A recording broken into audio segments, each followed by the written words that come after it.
여러분 안녕하세요. 부자가 되는 가장 빠른 길 100억 마스터플랜 2부 진행의 아나운서 김민주입니다. 투자의 성패를 가르는 가장 중요한 요소는 시장을 얼마나 정확하게 읽어내느냐입니다. 저희 마스터플랜에서는 다양한 스타일의 마스터님과 함께 오늘 시장 정확하게 분석하고 여러분에게 올바른 투자 방향을 제시해드리고 있습니다. 뭘 보고 투자해야 할지 모르겠다, 어디에 투자해야 할지 모르겠다 하시는 분들은 50분 동안 저희 방송 꼭 끝까지 함께 하시면서 오늘 시장 정확하게 분석하시고 다음 주 시장에서도 성공적인 투자 해보시길 바랍니다. 그럼 저와 함께 마감 시황부터 살펴보도록 하겠습니다. 마감 지수부터 보시죠. 네, 새 정부가 출범하고 나서 우리 시장 가파른 상승세를 보여주고 있습니다. 코스피 시장 오늘도 2,800선을 넘어서는 모습 보여줬는데요. 1.49% 상승한 2,812선에서 종가를 형성하며 3,000선을 눈앞에 두고 있는 모습 확인할 수 있었습니다. 코스닥도 한번 이어서 살펴보도록 하겠습니다. 0.8% 상승한 756선에서 종가를 형성하며 장 마무리하는 모습 볼 수 있었습니다. 다음으로 수급 동향 이어서 살펴보도록 하겠습니다. 네, 수급 동향 보시면요. 오늘도 외국인과 기관 두 메이저 주체에 기분 좋은 유입이 들어왔던 하루였습니다. 코스피부터 살펴보시면요. 외국인은 9,801억 원, 기관은 2,207억 원 사자 보여줬고요. 코스닥 살펴보시면요. 외국인은 396억 원, 기관은 99억 원 매수 우위를 보여줬습니다. 그럼 오늘 여러분들과 함께 오늘 시장 정확하게 분석하고 여러분의 소액에서 100억 부자로 가는 길로 활짝 열어주실 마스터님 소개해드려야겠죠. 오늘 함께해 주실 마스터님은요. 스펙마스터 김정철 마스터님이십니다. 마스터님, 증권사와 투자사 등 다양한 금융 현장을 두루 경험하시고 실전 수익률 1위를 기록하셨던 마스터님이십니다. 마스터님 방송만 잘하시는 게 아니십니다. 장중 시황 브리핑과 또 올라가는 종목은 얼마나 잘 골라내시는지 모르겠습니다. 마스터님과 장중에도 함께 하실 수 있는 방법 알려드리도록 하겠습니다. 바로 우측 화면 하단에 보이는 이 QR코드를 카메라로 짧게 스캔하시고 팍스통신망 들어오시면 되는데요. 이 팍스통신망 들어오시면요. 마스터니가 방송이 끝난 후 장중에도 실시간으로 발빠른 대응 함께 하실 수 있으니까요. 꼭 들어오셔서 마스터님이 전해주시는 말씀과 함께 다양한 돈이 되는 정보 놓치지 말고 꼭 가져가셨으면 좋겠습니다. 그럼 저희는 2부에서 마스터님과 돌아오도록 하겠습니다.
백억 자산의 꿈 여러분도 현실이 되실 수 있습니다. 2부도 한번 힘차게 문 열어보도록 하겠습니다. 2부에서 함께해 주실 마스터님은요. 증권사와 투자사 등 다양한 금융 현장을 두루 경험하시고 실전 수익률 1위를 기록하셨던 스펙마스터 김정철 마스터님과 함께 보도록 하겠습니다. 마스터님 모셔보도록 하겠습니다. 마스터님 안녕하세요. 네, 안녕하시고 반갑습니다. 김정철입니다. 마스터님 일주일 만에 뵙습니다. 네. 머리를 새로 하셨나요? 머리를 잘랐어요. 네, 깔끔한 모습 굉장히 멋지십니다. 오늘 방송도 잘 부탁드리겠습니다.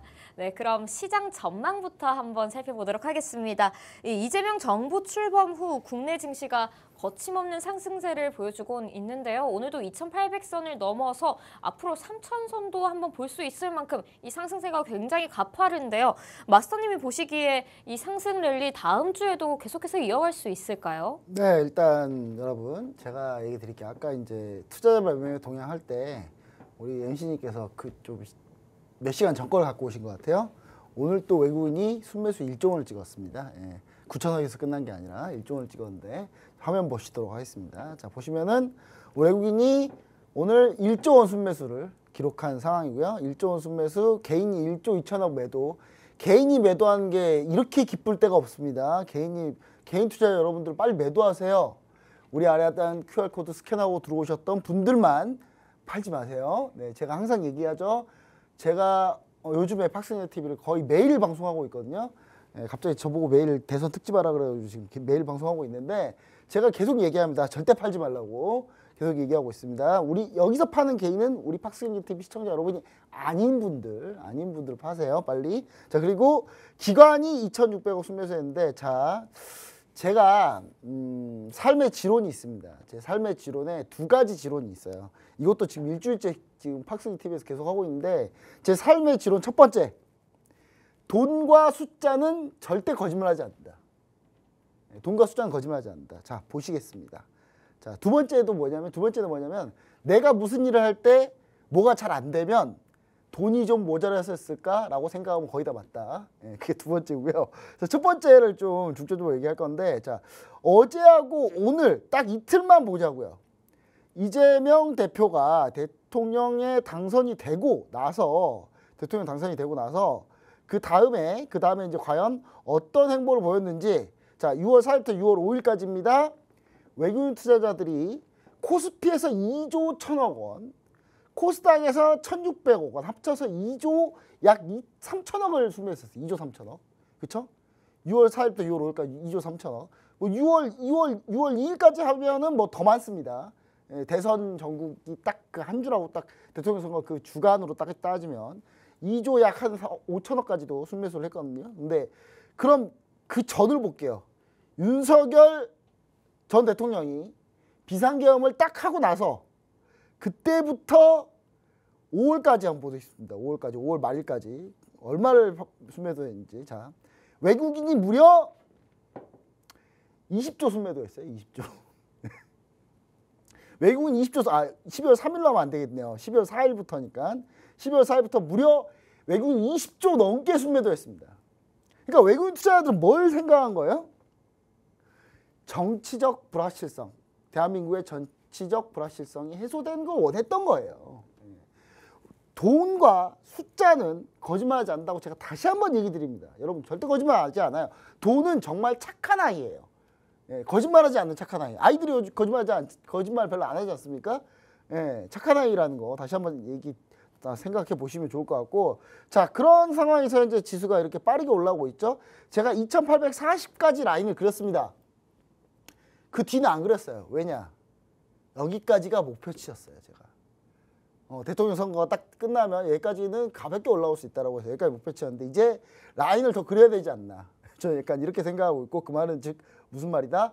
많이 올라왔다라는 거, 그 다음에 추가로 더 갈 수 있다라는 거. 다만 그 추가로 갈 때 어떻게 하는지, 제가 아까 돈은 거짓말하지 않는다 그랬죠. 돈은 일단 거짓말 안 했어요. 일단 그 다음에 숫자는 또 거짓말하지 않습니다. 그럼 숫자를 한번 보도록 하겠습니다. 우리 시청자 여러분들, 자, PPT 화면 한번 보시도록 하겠습니다. 자, 제가 준비한 자료를 보시면 여러분들 좀 놀라실 텐데, 저는 이걸 다 알고 있었어요. 알고 있었는데, 자, 역대 정부의 경제 상승률, GDP 성장률을 한번 볼게요. 전두환 노태우까지는 뺄게요. 군부 정권이니까 조작 데이터라서 이거는 빼도록 하겠습니다. 자, 김영삼 정부 때부터, 김영삼 정부 지금의 뭐 국민의힘의 전신이죠. 국민의힘 전신일 때 보자면 경제 성장률이 초반에 올라갔습니다. 올라갔다가 김영삼 대통령 후반부에 급전직하, 그리고 IMF 맞았죠. 폭락. 김영삼 정부 때입니다. 자, 그다음 김대중 정부 때 그 폭락한 IMF를 올려 세웠습니다. 참고로 이거 민주당 정부 때입니다.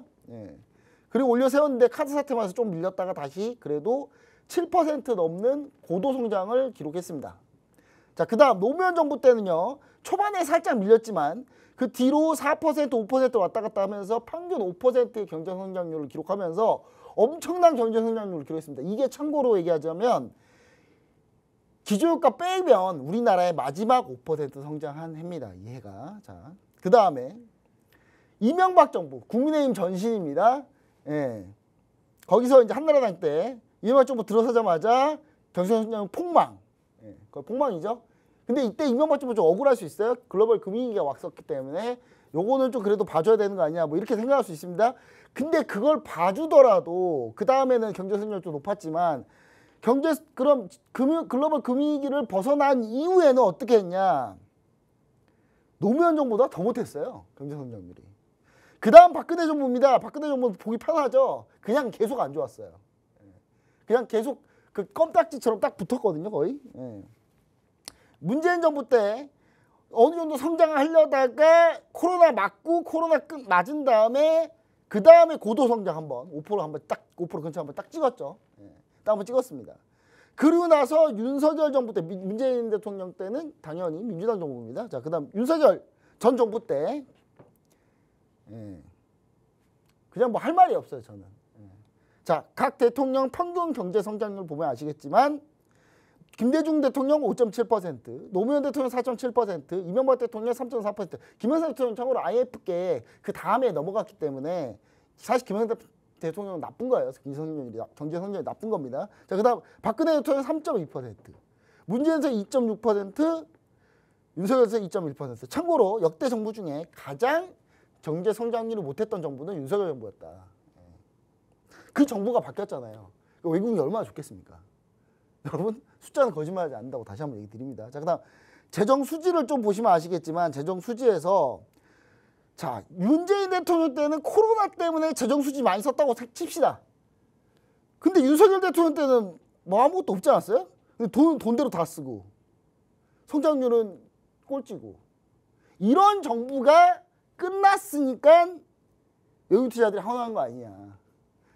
제가 이런 얘기를 하면 또 반대편 쪽에서 이상한 소리 하는데 저는 정치의 색깔이 전혀 없습니다. 그냥 숫자만 가지고 얘기하는 겁니다. 숫자만. 자, 그 다음에 자, 각 정부별, 그러니까 앞으로 우리나라 증시가 그럼 얼마나 더 오를 거냐를 좀 보자면, 자, 김대중 정부 때는 마이너스 15%로 시작해서, 왜냐면 이때 IMF였으니까, IMF 한참 겪을 때였으니까, 김대중 정부 딱 들어서니까 16%로 급등, 지수가 그 다음에 3개월에 23%까지 갔고요.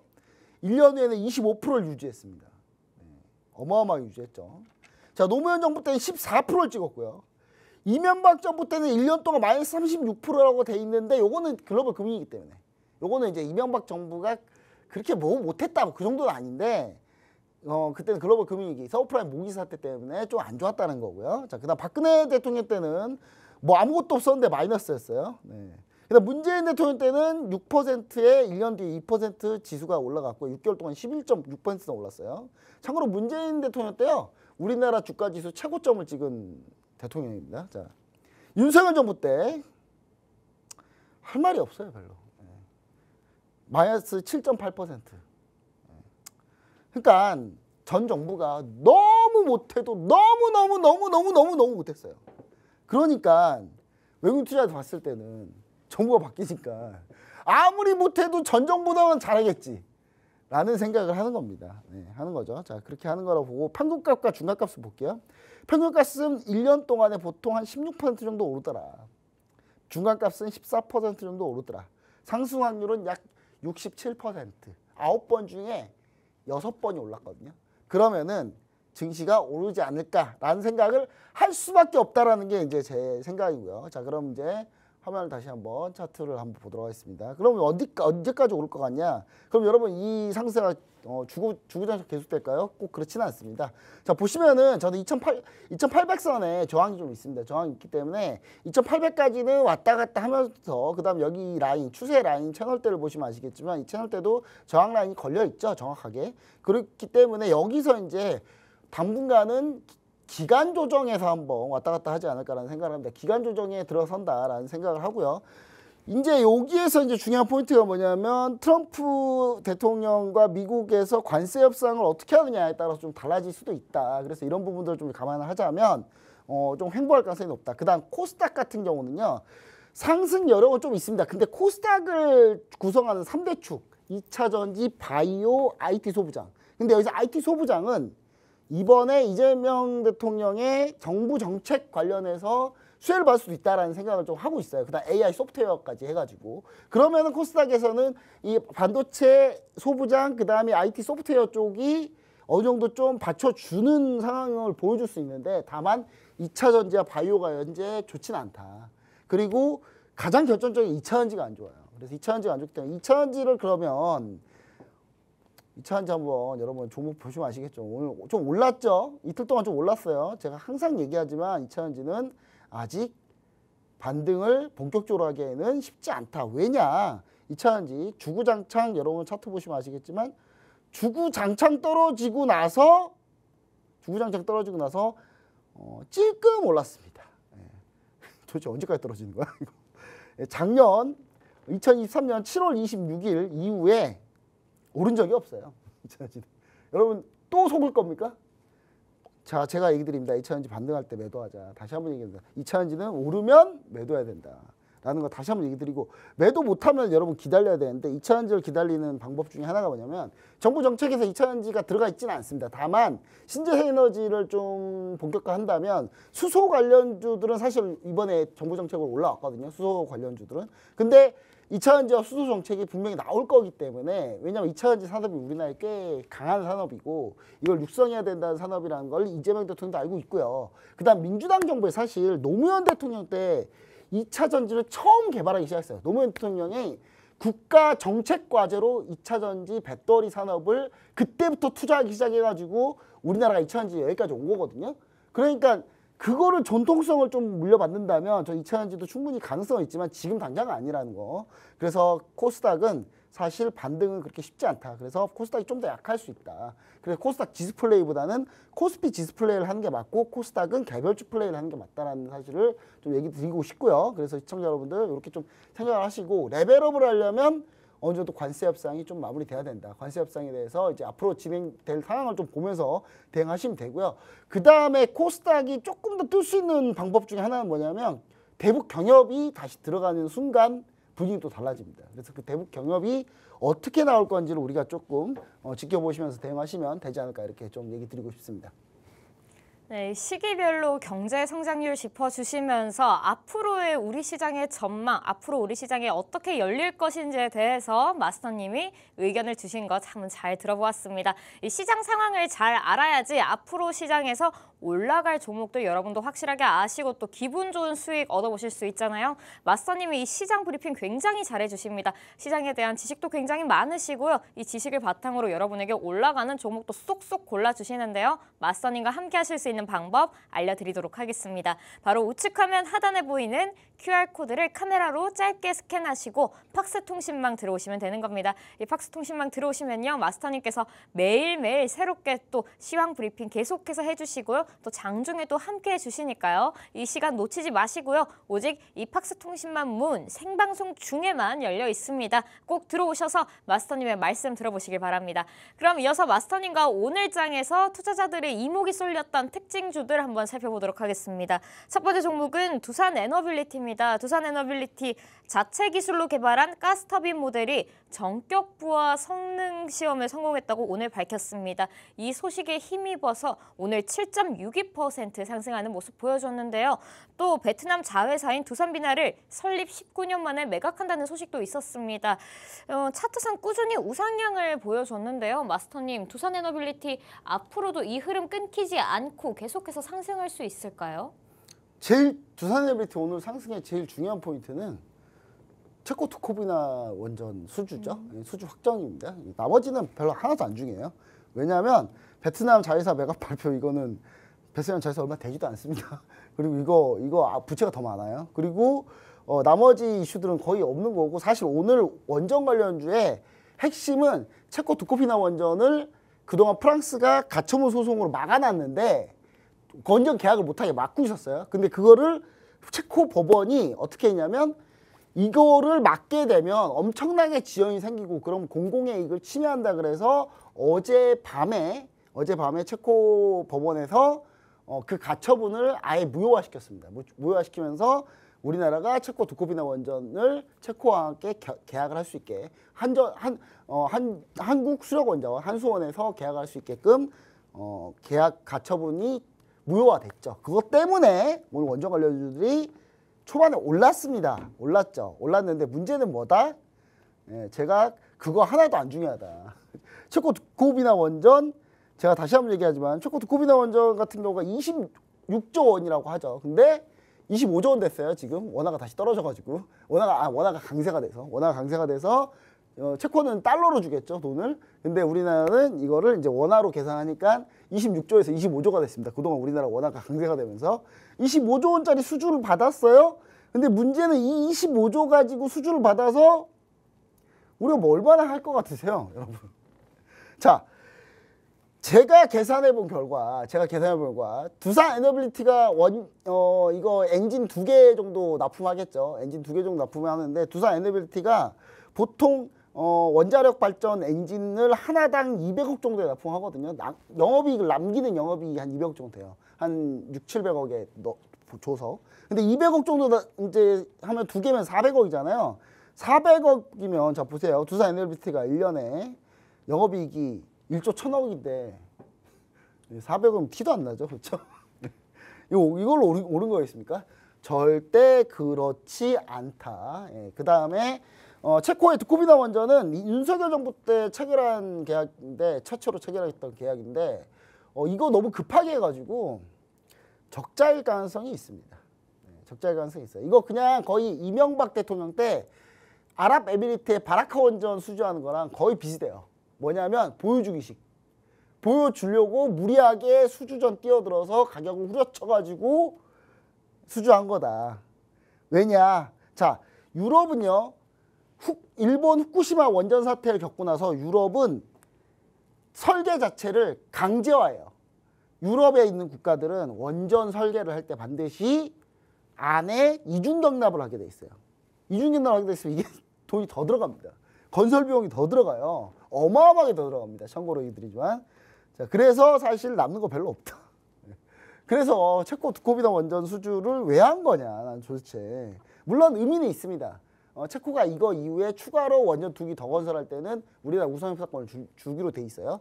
그것뿐만 아니라 의미는 있어요. 수출을 오랜만에 또 했다라는 거. 그런 의미는 있는데 이 체코 원전 계약 중에 뭐가 있냐면 전부 다 차관으로 할 가능성도 있어요. 차관이 뭐냐면 체코가 돈을 안 주고 우리나라한테 야 너네가 지어 니네 돈으로 대신 전기세 몇십 년 동안 받아.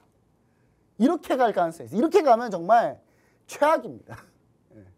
이거 거의 수주할 이유가 수주해봤자 아무 소용이 없는 거예요. 그렇죠? 그렇기 때문에 두산 에너빌리티가 지금 오늘 체코 두코비나 원전 수주 때문에 급등을 했다가 별거 없다고 밀린 거예요. 그리고 BHI 한번 볼게요. 똑같은 원전 관련주. BHI도 마찬가지인데 BHI도 두산 에너빌리티에게 납품을 하는 회사입니다. 근데 이 회사 같은 경우도 현재 오늘 그냥 오히려 더 떨어졌어요. 더 떨어졌죠. 자, 근데 그럼 원전 관련주 도대체 왜 오르느냐? 우리나라가 이재명 대통령이 대통령이 되고 나서 원전을 드라이브 걸지 않죠. 근데 윤석열 대통령이 드라이브 걸었다 그래서 두산 에너빌리티 주가가 올랐어요. 보세요. 월봉을 보세요. 자, 문재인 대통령 때 주가가 더 올랐어요. 두산 에너빌리티. 윤석열 대통령 때 원전 드라이브 걸었는데 주가가 더 떨어졌죠. 다르잖아요. 그렇죠? 그러니까 윤석열 정부 도대체 뭘 했는지 모르겠어요. 그리고 나서 윤석열 탄핵당하니까 주가 급등하죠. 자, 이유는 뭐냐? 미국에 대규모 데이터 센터, AI 데이터 센터를 짓는데 거기에서 전력망이 필요한데 그때 소형 모듈 원전, SMR을 짓으려고 지금 하고 있고 어제 두산 에너빌리티가 강했던 이유, 어제 두산 에너빌리티가 9% 넘게 상승을 했는데 강했던 이유는 어제 메타가 소형 SMR 소형 모듈 원전, 이 SMR 메타가 SMR하고 계약을 했어요.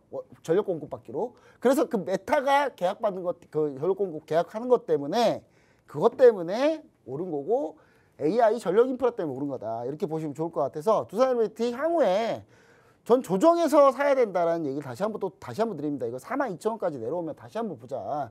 왜냐하면 지금 급하게 좀 올라오긴 했으니까. 최근에 미국에서도 뉴스케일 파워 같은 SMR 관련주들이 지금 급등하다가 지금 약간 기간 조정에 있거든요. 같이 기간 조정 갈 가능성이 있다. 그 다음에 그럴 때는 다시 매수하자. SMR 더 많이 질 거고요. 참고로 이재명 대통령이 원전 별로 크게 신경 안 쓰는 것처럼 하지만 선택지가 없습니다. 우리나라에. 우리나라 데이터 센터 빠르게 구축하려면 풍력 가지고 안 돼요. 신재 생각 안 됩니다. SMR 할 수밖에 없어요. SMR 들어갈 수밖에 없다는 거 다시 한번 얘기 드리고요. 그러면 충분히 더 수혜받을 수 있고 두산에너비티 역시 원전 엔진만 하는 게 아닙니다. 발전소 엔진 다 해요. 그렇기 때문에 두산에너비티 같이 보시면 좋을 것 같습니다. 마스터님께서 두산에너빌리티 향후 조정에서 노려보자고 말씀해 주셨는데요. 이 정확한 조정 타이밍 여러분 놓치시면 안 될 것 같습니다. 우측 화면 하단에 보이는 QR코드를 통한 팍스통신망 들어오셔서요. 마스터님과 함께 이 두산에너빌리티 향후 조정 시 함께 노려보시는 것도 굉장히 좋을 것 같습니다. 그럼 다음 종목 한번 살펴보도록 하겠습니다. 두 번째 종목은 코나아이입니다. 이재명 대통령이 공약으로 내세운 지역화폐 관련 종목의 주가가 강세를 보였습니다. 이 지역화폐 확대 공약의 실현에 대한 기대감 때문인데요. 오늘 코나아이는 71,600원에 장 마감했고요. 어제 이어서 다시 한번 1년 최고가를 달성하는 모습 보여줬습니다. 마스터님, 이 코나아이 다음 주에도 오를지 그 전망이 굉장히 궁금합니다. 네, 일단 여러분 화면 한번 보시죠.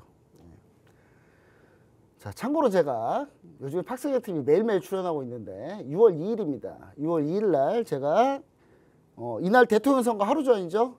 제가 써놨죠. 누가 당선되더라도 추가로 추경을 하면 오를 종목이다 하면서 제가 키든 종목 가져온 게 바로 코나아입니다. 자, 코나아이 참고로 6월 2일 날 얘기 드리고 6월 3, 4일, 6월 3일 상한가 오늘 20% 상승. 오늘까지 해서 63.7% 오늘 종가에 매도했습니다. 오늘 종가에 매도해서 최종 수익 실현했습니다. 네, 참고로 여러분 돈은 이렇게 버는 거예요. 너무 뻔하잖아요. 너무 뻔한 걸 왜 안 하는 거예요 도대체. 여러분 아래 하단 QR코드 스캔하고 들어오신 분들은 코나아이 더 일찍 잡았어요. 제가 TV방송에 얘기한 거 기준 수익률일 뿐이지 아래 하단 QR코드 스캔하고 들어오셨던 분은요 코나아이 수익이 더 많이 났습니다. 여러분. 아니 이재명 대통령이 후보 시절 지지율 차이가 무려 10%나 나는데 그거를 못 믿고 뭐 저거 그러니까 여러분 다시 한번 얘기하지만 가슴은 뜨겁더라도 뭐 주식 투자할 땐 머리는 차갑게 투자하라니까요. 제발. 내 가슴이 김문수와 이준석 후보 뭐 권영국 후보예요. 내 가슴은. 그래도 이거 여론조사 안 믿을 거면 왜 봐요. 여러분 여론조사 왜 봅니까 그러면. 10% 넘게 차이 나는 게 뒤집어진 적이 있어요 여러분? 왜 그렇게 몰라요 여러분들 진짜. 그럼 당연히 이재명 대통령이 대통령 되면 지역화폐 그럼 뭐 이재명 대통령이 대통령 되면은 지역화폐를 할지 또 어떻게 합니까? 여러분 윤석열 대통령이 탄핵당하고 나서 잠깐 그 공백 사이에 여야가 합의해가지고 1차 추경을 했어요. 1차 추경이 10몇 조 원짜리 했거든요. 그때 지역화폐가 들어갔어요 여러분. 그때 지역화폐가 들어갔다니까요. 그럼 2차 추경하는데 지금 어제 자 참고로 이재명 대통령이 어제 임기 첫날을 야근을 했답니다. 밤 10시 반까지. 윤석열 전 대통령은 취임 첫날에 호텔에서 술 드셨다는데 이재명 대통령은 취임 첫날에 야근을 했대요. 야근하면서 뭘 했습니까? 이재명 대통령이 트럼프처럼 막 행정명령 서명하고 막 멋있게 쇼맨십하고 몽블랑 펜 100만 원짜리 막 집어 던지고 막 이랬어요? 이재명 대통령이 안 그랬어요. 이재명 대통령 그냥 조용히 행정명령 첫 번째 행정명령 뭐였죠? 비상경제 대응 TF 만든다는 걸 행정명령으로 서명을 했죠. 맨 첫 번째 행정명령이. 그게 뭡니까? 추경을 하기 위한 구성입니다. 그래서 코나아이가 바로 올라온 거예요. 2차 추경하면 바로 뭐가 된다? 그냥 지역화폐 바로 들어간다. 그것 때문에 자 코나아이 말고 지역화폐 관련주들이 여러 개 있습니다. 그래서 제가 이미 저도 참고로 뭐 지지하는 거 저는 뭐 왔다 갔다 해요. 저는 사실 중립적인데 차가운 머리로 봤을 때는 누가 봐도 이재명이 대통령 될 것 같죠? 그렇죠? 그러니까 코나아이를 공략을 한 겁니다. 그 전부터. 끌고 온 거예요. 그 코나아이 제가 이번만 공략했어요. 제가. 그 전에도 코나아이 보세요. 몇 번을 했어. 코나아이를 진짜. 여러분 진짜 이 정도면요. 거의 여러분 밥숟갈 떠가지고 수익을 이렇게 떠가지고 밥에 떠가지고 여러분 자, 이 벌리세요. 자, 수익 들어갑니다. 이 벌리세요. 자, 씹으세요. 이 정도까지 한 거예요. 근데 이래도 못하면 답이 없죠. 뭐 답이 없죠. 뭐 저는. 자 그러면 이제 차트를 보시면요. 코나이가 그럼 더 갈 거냐?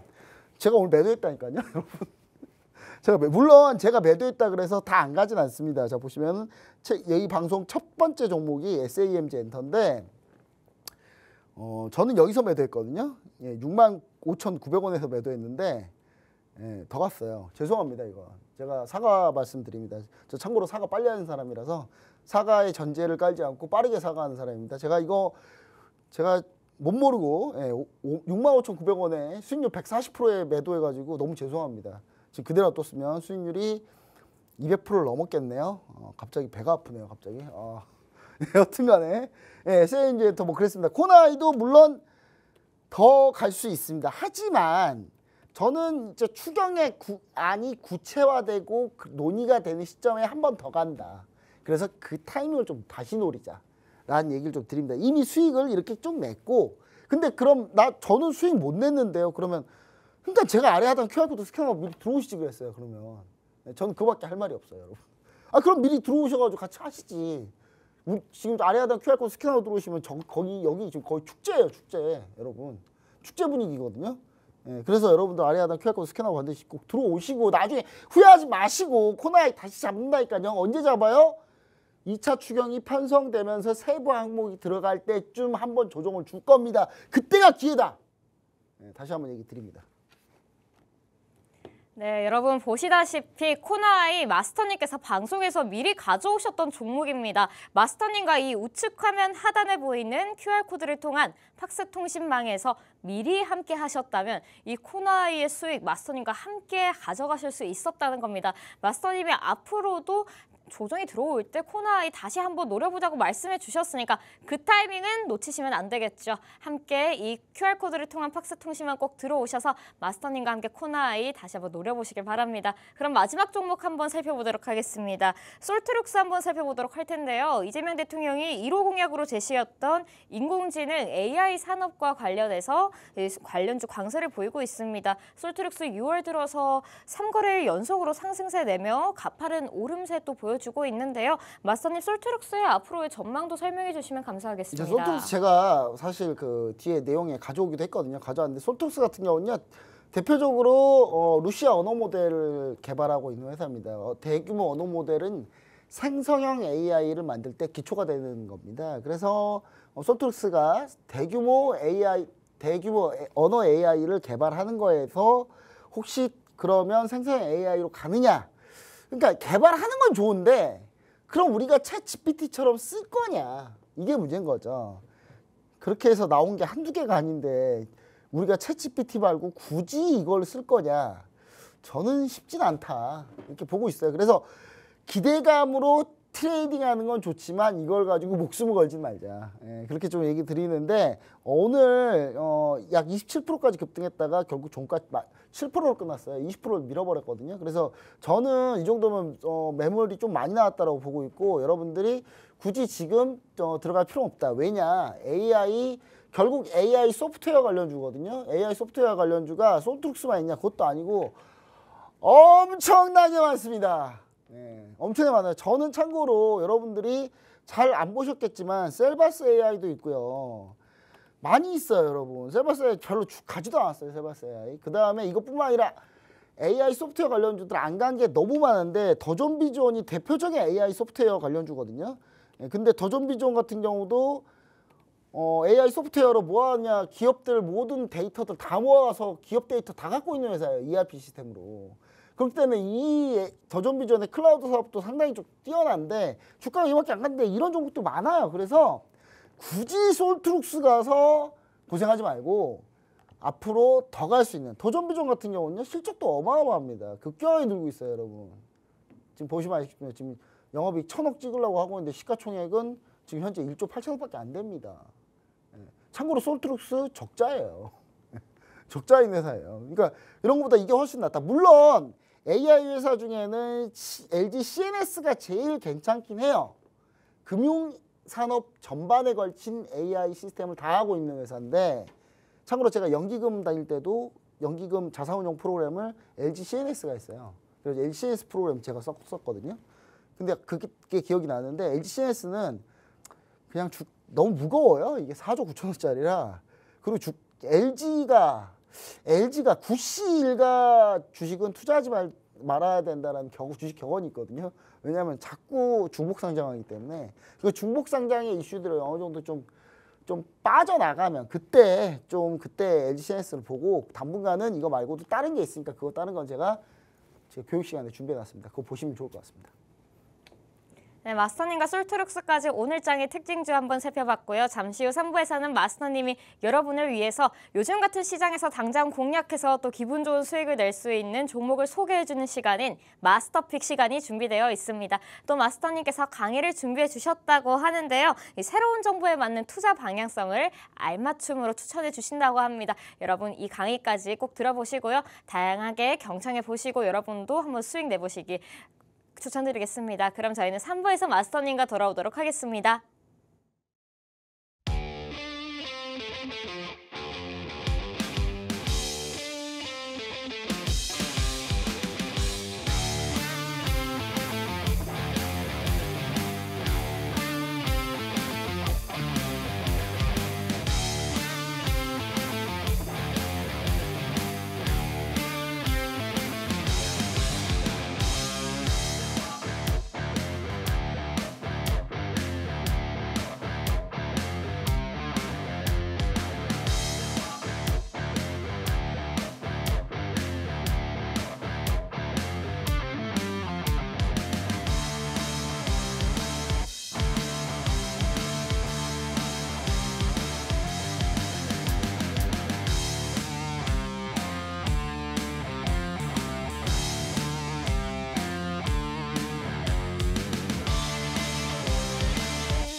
네, 시청자 여러분들, 자 그냥 빠르게 넘어가도록 하겠습니다. 제가 수익 리뷰 한번 빨리 해드릴게요. 수익 리뷰를 수익이 너무 많아서 이제 말하기도 입 아파서 이제 귀찮은데 몇 가지 우리 체크할 포인트가 있어서 자 하나유로스페이스 여러분 제가 203%의 절반 수익 실현했다고 했죠.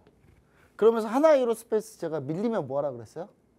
아무 생각하지 말고 그냥 사라 그랬죠. 아무 생각하지 말라니까요. 제발 부탁인데 아무 생각하지 말고 그냥 사라니까요. 샀으면 어떻게 됐어요? 오늘 215%까지 갔습니다. 여러분 아무 생각하지 않고 그냥 80만 원에 샀으면 오늘 92만 원까지 갔거든요. 그럼 수익률이 얼마가 났냐? 15% 넘게 수익이에요. 제발 부탁입니다. 아무 생각하지 말고 하라 그러면 아무 생각하지 말고 그냥 했으면 좋겠어요, 여러분 진짜. 이렇게까지 계속 보여주고 있는데도 그걸 못 믿어서 못하면 저는 방법이 없어요, 여러분들 진짜. 제가 뭐 어떻게 이 이상 더 어떻게 해요, 제가. 여러분 제가 뭐 옆에 따라다니면서 도시락 싸두고 따라다니면서 옆에서 막 이거 하세요라고 해요, 제가? 그렇게 못하잖아요. 그러니까 여러분들이 제발 시장의 흐름을 좀 보세요. 제가 트럼프가 막 어떻게든 전쟁 끝내겠다고 막 하고 다닐 때 제가 택도 없는 소리라고 제가 얘기했잖아요. 제가 요즘 밀고 있는 유행어 다시 한번 할게요. 제가 이런 거 정말 잘해요. 정말 잘합니다. 정치, 경제, 역사, 문화 이런 거 제가 정말 강하거든요. 거의 틀리지가 않습니다. 제가 참고로 여러분 탄핵 때도 맞췄고 탄핵 될 거다. 구주에 탄핵 될 거다. 맞췄죠? 그렇죠? 그리고 선거 또 맞췄죠? 이 정도면 여러분들 거의 이제 좀 아셔야 돼요. 진짜. 자, 그 다음 코나이 지난번에 탄핵 맞추면서 56% 수익 냈던 거고요. 또 여기서 코나이 제가 상한가에서 매도했었죠. 이거는 과거 일입니다. 심지어. 자, 그 다음에 SAMG엔터 이 방송 첫 번째 종목. 그래서 이 방송이 대박 나는 것 같아요. 제가 첫 번째로 가져갔던 SAMG엔터가 상한가 연상 2번 상한가 가면서 140% 수익을 완료했습니다. 물론 더 갔어요. 죄송합니다. 그거는. 더 갔는데 더 챙기지 못해가지고. 자, VT 27% 수익을 현재 지금 진행 중입니다. 더 올라가고 있어요. 근데 오늘 조금 조정받았는데 VT 리드샷이 지금 현재 글로벌 진출이 본격화되고 있습니다. 본격화되고 있는데 진짜 여러분 VT 리드샷을요. 여러분 거짓말 하나도 안 하고 VT 리드샷 한번 사가지고 에센스 한 발라보세요. 바르고 피부 양쪽 비교해보세요. 바로 바뀌어요. 그냥. 바로 티가 난다니까요. 왜 안 할까? 참 이해 못하겠네. 자, 그 다음 하나엔진. 자, 26% 현재 수익 진행 중입니다. 계속 좀 끌고 가고 있고요. 제가 이거는 4월 10일 날 가지고 나온 종목이죠. 그리고 4월 24일 날 AI 소프트웨어 탑10 이거 수익 완료했고요. 이제 수익 완료한 상태고 17% 수익을 완료했습니다. 자, 그 다음에 5월 15일 날 가지고 나왔던 HD현대 일렉트릭 11.4% 지금 전력 관련주도 또 다시 올라오고 있죠. 이거 다시 올라오고 있어서 현재 올라가고 상승 중에 있습니다. 자, HD현대 일렉트릭 계속 올라가고 있다. 자, 그 다음에 ISC 이거 지난주에 가지고 나왔어요. 지난주에. 참고로 ISC가 방송을 좀 알아요. 오늘 급등했어요.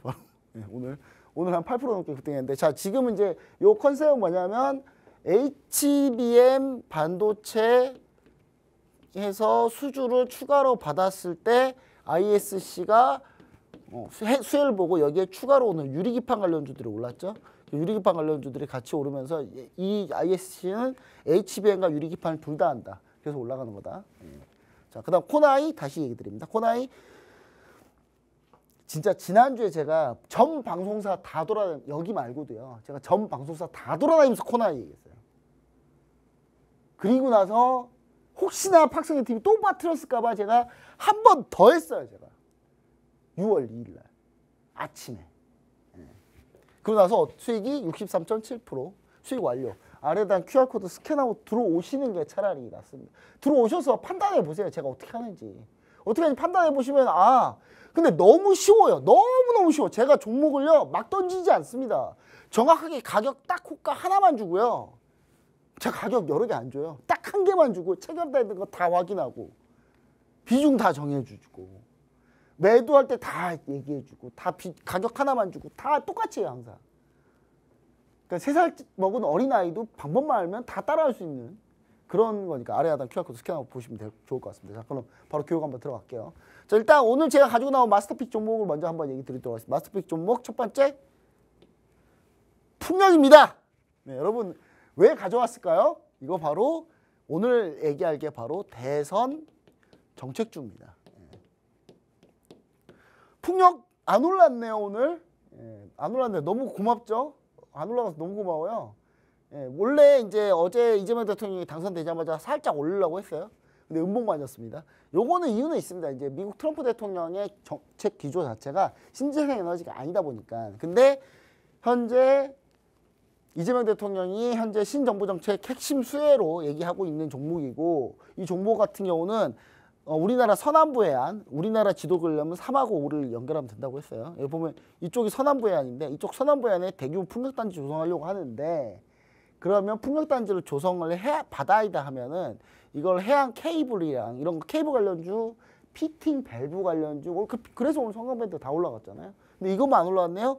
글로벌 풍력 1인데 그러면 올라갈 가능성이 높다라고 얘기 드리는 겁니다. 자, 그 다음에 전력 인프라 구축에 필수인 신재생 에너지 풍력. 물론 태양광도 있습니다만 태양광은 태양광에 들어간 백도어 인버터에 중국이 이상한 짓을 맨날 해가지고 그 백도어 인버터 우리나라가 만들긴 만드는데 단가가 중국 게 너무 싸기 때문에 중국 거 써요. 근데 중국이 거기다가 이상한 거 해킹칩 같은 거 맨날 심어놓거든요. 그래서 태양광 같은 경우는 제가 봤을 때는 이건 좀 검토가 아무리 이재명 정부가 중국에 뭔가를 좀 중국과 관계 개선을 위해 노력한다 치더라도 태양광에 중국이 그런 못된 짓을 하는 거를 그냥 넘어가서는 안 됩니다. 그래서 태양광은 조금 좀 지지부진한다 치고 풍력이 오히려 더 낫지 않나 생각을 좀 해드리는 거고요. 자, 그래서 이 종목만 궁금하신 분들 아래 하단 QR코드 스캔하고 들어오시면 아직 신정부 정책 수혜주 아직 끝나지 않았다. 참고로 제가 6월 2일 날 지난주 6월 2일 날부터 어제까지 6월 4일까지 제가 이재명 대통령 당선되면 경협주 바로 간다. 준비해라. 여러분 JST는 오늘 상한가 왔습니다. 여러분 참고로 얘기하지만 그건 제가 종목으로 가지고 나오지 않고 그냥 말로만 해서 수익률에 넣지도 않았어요. 그건 심지어 오늘 좋은 사람들 JST나 다 상한가 왔잖아요. 자, 그런 종목이 될 수 있다 나중에. 참고로 저는 그런 약간 좀 가볍고 적자나고 막 이런 종목 잘 안 하니까 그냥 넘어갈게요. 자, 그다음 두 번째 마스터픽입니다. 자, 원전 가스 발전 플랜트 건설 관련주입니다. 원전 가스는 뭐냐면요. 이 종목은 원자력 발전소도 짓고 참고로 얘기합니다. 차코 두쿠바니 원전 여기서 지어요. 여기서 짓습니다. 이 종목이 지어요. 원전 발전소 건설하고 원전 발전소만 건설하면 안 하지. 이 종목 왜 합니까? 참고로 우리나라에 원전 더 지을 가능성 별로 없을 것 같은데 SMR 빼고는. 자, 가스 발전 플랜트도 하네요. 이게 천연가스. 오늘 천연가스 관련주들이 많이 올랐어요. 패팅 밸브 업체들이 오른 이유가 그것 때문이에요. 근데 천연가스 관련주 왜 알래스카 프로젝트에서 천연가스 왕창 땡겨오면 결국 발전소에 돌릴 수밖에 없다라는 거죠. 그다음 대북 경협주이기도 합니다. 경협주시 아직 안 나와서 그렇지만 나오면 숨도 안 쉬고 갑니다. 이 종목. 물론 이 종목 시가총액 엄청 커요. 건설사이기 때문에. 엄청 큽니다. 시공 능력 어마어마하게 높은 회사예요. K 코스피 200에 들어가 있는 종목입니다. 그래서 폭등하진 않겠지만 꾸준히 우상향해서 올라갈 수 있다. 자, 그 다음 이 종목은 기본적으로 PBR이 0.4배 정도밖에 안 됩니다. PBR 0.4배면요. 저 PBR 관련주, 저 PBR 밸류 프로그램에 해당하는 종목이에요. 주가지수 우리나라 이재명 대통령 주가지수 5천 얘기했는데 여러분 5천까지 못 가더라도 3,500은 가겠죠. 그럼 이 종목은 저 PBR 관련주로 올라갈 수밖에 없는 종목이다. 이 세 가지를 다 갖고 있어요. 그래서 이 종목 궁금하신 분들 아래 하단 QR코드 스캔하고 들어오시면 제가 바로 해드릴게요. 자, 그 다음에 이제 오늘 자료 준비했는데 하나도 못하겠네. 자, 여러분 잘 안 보이죠? 그래서 현재 신정부 정책 크게 AI, K컬처, 방산, 소상공인 지원, 소비 촉진, 주식시장 있는데 주식시장은 뭐예요? 저 PBR 관련주, 지주사 관련주들 얘기인 거고요. 그 다음에 소비 촉진, 소상공인 지원, 코나이 같은 종목을 얘기 드리는 겁니다. 코나이.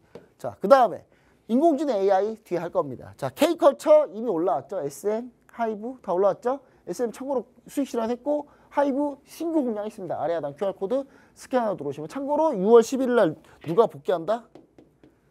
BTS 복귀한다고요. 이거 몰랐어요? 저 BTS 아미입니다. 자, 아미인데 그래서 누구보다 잘 알고 있어요 제가. 자, 그 다음에 웹툰 드라마 요거는 좀 나중에 일정 봅시다.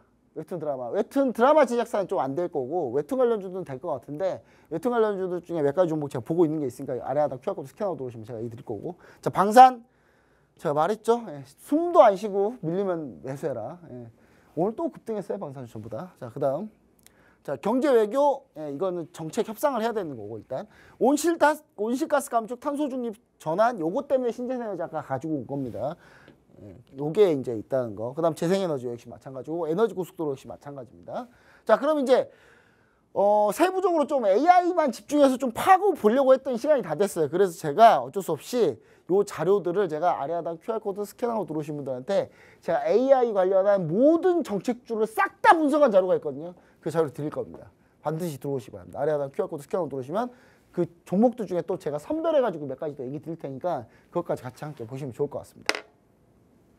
네, 방송 시간상 전부 전달해드리지 못한 강의 내용은요. 이 우측화면 하단에 보이는 QR코드를 통한 팍스통신망 들어오시면 전부 알려드린다고 하고요. 또 이 강의 내용에 맞는 올라가는 종목들도 잘 선별해서 마스터님께서 이 안에서 전부 제공해드린다고 하니까요. 이 마스터님께서 직접 선별하신 종목들 꼭 가져가시면 좋겠습니다. 본 방송에서 제공해드리는 정보는 투자 판단에 대한 참고 자료일 뿐입니다. 해당 종목에 대한 가치와 상승 하락은 보장하지 않는 점 참고해주시면 고맙겠습니다. 그럼 오늘도 끝까지 함께해 주신 여러분 고맙습니다.